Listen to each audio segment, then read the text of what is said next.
நம்ம ஷாப்பில் பார்த்தீங்கன்னா ஒரு 7 என்ஜாய் வண்டி இருக்குது. இந்த வண்டி இன்றைக்கி இந்தியாவில் நிறுத்திட்டாங்க. இருந்தாலும் இந்த வண்டி ஓடிட்டு இருக்குது. தங்கமான வண்டி. சார் இந்த வண்டிக்கு நம்ம என்ன பண்ணணும்னு கேட்டிங்கன்னா, இந்த வண்டி வந்து அண்ணன் வந்து நம்மளை வந்து என்ன கேட்டால் அப்படின்னா, எங்கள் வண்டிக்கு பார்த்தீங்கன்னா ஏசி கூலிங் நிற்க மாட்டேங்குதுங்க, ப்ராப்பராக இருக்க மாட்டேங்குது அப்படின்னாப்ல.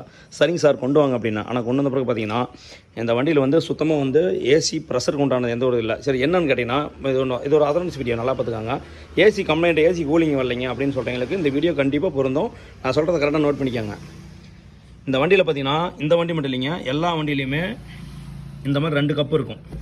நான் ஒரு கப்பை கழட்டி வச்சுக்கிறேன். இந்த கப்பில் பார்த்தீங்கன்னா எல்லு கச்சின்னு இருக்கும். கச்சின்னு இருக்கிறது வந்து ஹை ப்ரெஷரு, எல்லுங்கிறது லோ ப்ரெஷரு. நீங்கள் இந்த மாதிரி ஒரு திருப்புலையோ இந்த மாதிரி வந்து கூர்மை கம்மியாக இருக்கணுங்க. கூர்மையில் அதை எடுத்து நீங்கள் அதில் வந்து அந்த மூடியை ரிமூவ் பண்ணிவிட்டு அதில் குத்தி பார்க்கும்போது உஸ்ஸுன்னு சத்தம் வரும். இல்லைன்னா வந்து ஒரு ஆயில் மாதிரி வரும்.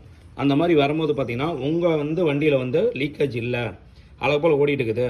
கம்ப்ரஸர் ஆயில் மட்டும் டாப் மட்டும் நீங்கள் அழகு போல் வந்து ஏசி டாப் பண்ணி அழகு போல் ஓட்டலாம். இது ஒரு சொல்யூஷன்.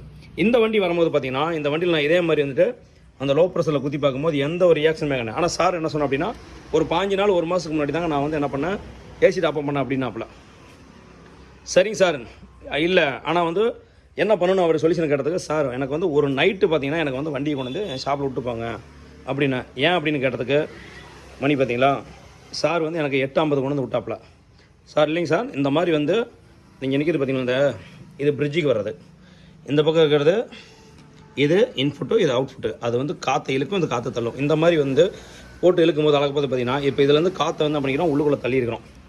இங்கே பாருங்கள், பாயிண்ட் எவ்வளோ வச்சுக்கிறோன்னா 190 வச்சுக்கிறேன். ப்ரெஷர் இதுதான் ப்ரெஷர் செக் பண்ணுறது. இது ப்ரெஷர் 190 வச்சுக்குது. இங்கே நுர தெரியுதுங்களா, நம்மளோட இதில் ஏதோ லீக்கேஜ் இருக்குதா அப்படின்னு பார்க்குறதுக்கோசரம் இதில் வச்சு பார்த்தோம். இதுலேயும் கிடையாதுங்க, அங்கேயும் கிடையாது. இப்போ வந்து காற்று 180 பாயிண்ட்டு காற்று போகல தள்ளிக்கிறோம். இது விடிய காலையில் வரையும், காலையில் 9 மணிக்கு வர வரையும் இதில் காற்று இப்படியே இருந்ததுன்னா எங்கேயும் லீக்கேஜ் இல்லைன்னு அர்த்தம்.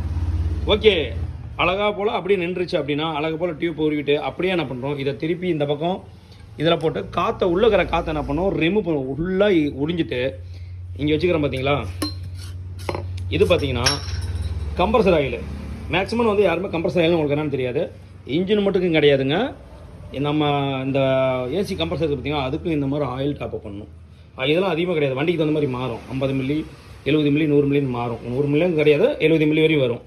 இது என்ன பண்ணுவோம், ஒரு 50 மில்லி இந்த வண்டிக்கு டாப் அப் பண்ணிட்டு அடுத்தது பார்த்தீங்கன்னா நம்ம 134 வண்டிக்கு தகுந்த மாதிரி மாறும். இந்த வண்டிக்கு பார்த்தீங்கன்னா இதுலேயே இந்த மாதிரி இடத்துல மென்ஷன் பண்ணியிருப்பாங்க, ஒரு வண்டிக்கும் எவ்வளோன்னு. இந்த டின்னில் இருக்கிறத என்ன பண்ணுறோம், அழகு போல் உள்ளே இருக்கிற காற்றை உறிஞ்சிட்டு இந்த ஏசி கேஸ் டின்னு அழகு போல் வந்து 1.5 சிலிண்டர் அழகு போல் 700 ml சிலிண்டர் இந்த வண்டிக்கு உள்ளே தள்ளிவிட்டோம்னா சும்மா ஏசி ஒழுங்கி பக்காவாக பிச்சுக்கிட்டு இருக்கு.